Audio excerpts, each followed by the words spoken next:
Yo, what's up sa inyo mga kakwento? Kumusta?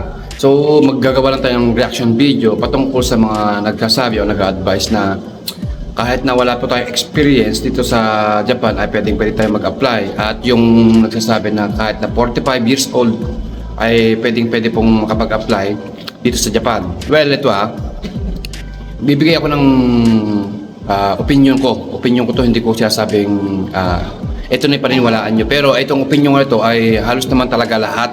Ito na nagiging opinion. Ito po mga kwento, no?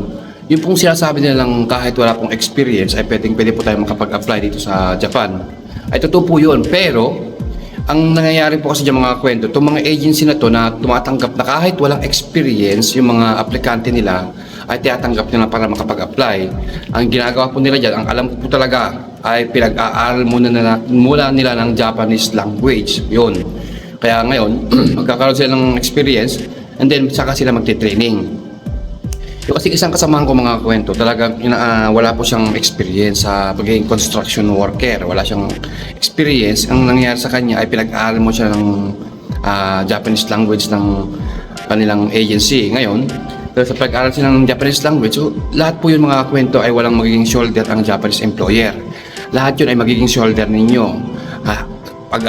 Yung gagamitin sa pag-aaral, yung board and lodging, yung magiging tuition ng inyong Japanese school, yung magiging tirahan nyo, sa Maynila, lahat ng pwedeng magastos sa pag-aaral ng Japanese language ay kayo po mag-shoulder. At kung may estimate ko po yun, aabot po yun ng 100 to 130k. Ayan po kasi ang pag-aaral po ng Japanese language maabot ng 3 hanggang 6 na buwan. Tapos ito pa ang mga kwento, no?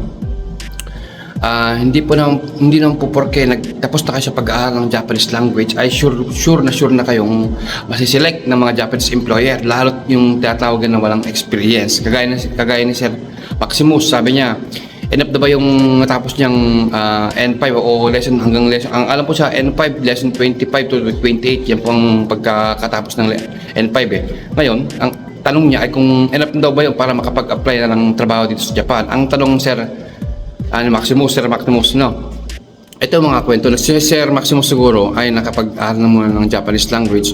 Hindi ko porket na select po tayo ng napag-aral tayo ng Japanese language ay sureable na nakaalis tayo papuntang Japan, Kaya kagaya ni Sir Maximus, siguro ito nga kagaya ay nakapag-aral na ito ng Japanese language at natapos na. Ang tanong niya kung pwede bang mag-apply na yung natapos yung N5 or yung hanggang lesson 25 to 28. So pwede naman po sa mga kagayang agency na pinanggalingan nyo. Yung mag-aantay lang kayo ng inyong swerte para ma-select naman ng Japanese employer, kasi po talaga kadalasan naman po talaga mga Japanese employer ay nagdidepend po yan sa mga experience na kanilang tinitignan. Kaya kung ako sir, yung tatanong kung enough na para makapag-apply dito sa Japan, nakadepende po yan sa mga agency kung saan category po kayo pupunta at kung anong level po kayo sasalang. Ngayon, pwede lang po i-accept ng mga agency yan, yung sinasabi nyo natapos nyo, at kung halimbawang makaselect kayo ng Japanese employer, ay pwede lang pong siguro papasokin na kayo sa level 15. Yan, mga medyo mid-level ng pag-aaral ay pwede na pong i-accept o consider ng mga agency na kayo nakapag-aral na. Pero yung sinasabi nyo natapos nyo yung Japanese language at pwede na kapag-apply dito sa Japan, nakadepende po talaga sa agency yan, kasi talagang mga agency at mga Japanese employer ay nakatingin sa experience na hinahanap po nila. Yung nagsasabi naman po na 45 years old ay pwedeng mag-apply po dito sa Japan.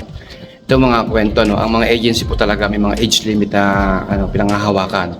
Kung sinabi nila hanggang 35 years old pababa, hanggang 35 years old pababa lang po. Yung sinasabi nilang 45 years old, mga kwento, no? Ito po yung ang alam ko yung mga health worker. Sila po yung mga health worker. Kasi kadalasan po talaga ang mga agency tumatanggap po sila kahit hanggang 45 years old pag ang apply po ninyo ay health worker. Pero kung kagaya sa amin na mga welder, spray painter, mga machinist, mga scaffolding, yan po kadalasan sa mga agency mga kakwento, no? 35 years old pababa, yan lang po ang hinahanap ng mga agency. Pero yung nagsasabi na nakapag-apply siya o nakaalis na dyan sa Pilipinas, sa agency na yan, at ang edad niya ay 38 years old na, yung nabasa ko na 38 years old, nakaalis pa siya ng ng agency, good to you sir. Siguro ang nangyari sa kanya ay in-request ng kamag-anak o tropa niya rito, sadyang malakas sa company. Kung meron po kayong kakilala sa mga company, mga kwento, no? At ang edad nyo ay 38. Ayan. Kasi nga, ang agency, mga agency is 35 years old na pababa, kadalasan. Kung ang edad nyo ay 38, tapos mayroong nag-request sa inyo dito, nakakilala o kamag-anak ninyo, at malakas po talaga sa company, at kayang-kaya kayong kuhanin kasi ganyang edad nyo, wala akong magiging problema at wala akong magiging sagabal sa agency kasi request na po ng company yan. Pero kung ang agency, kung wala akong kakilala dito at normal pa mag-apply sa mga agency, ang mangyayari po talaga yan ay 35 years old pababa. Pero hindi ko po nilalahap. Yung ang sinasabi ko, yung 45 years old na yung mga kwento siguro talaga yun po ay sa mga health worker. Pero kung sa mga skilled na gaya sa amin, at mag-apply pa lang sa Pilipinas, first time mag-apply sa Pilipinas na papunta tayo sa Japan, yun po yung 35 years old pababa.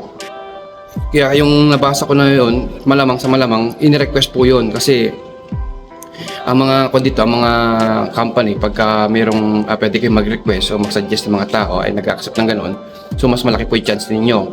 Lalo po yung mag-request sa inyo ay maganda yung performance niya, malakas sa company, kilala siya, so meron po yung chance, anong kalaki.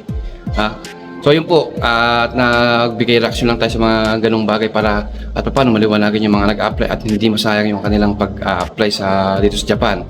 Lalong-lalo na yung mga nag-aaral muna ng Japanese language bago ma-select ng mga Japanese employer. Kasi gato yun eh.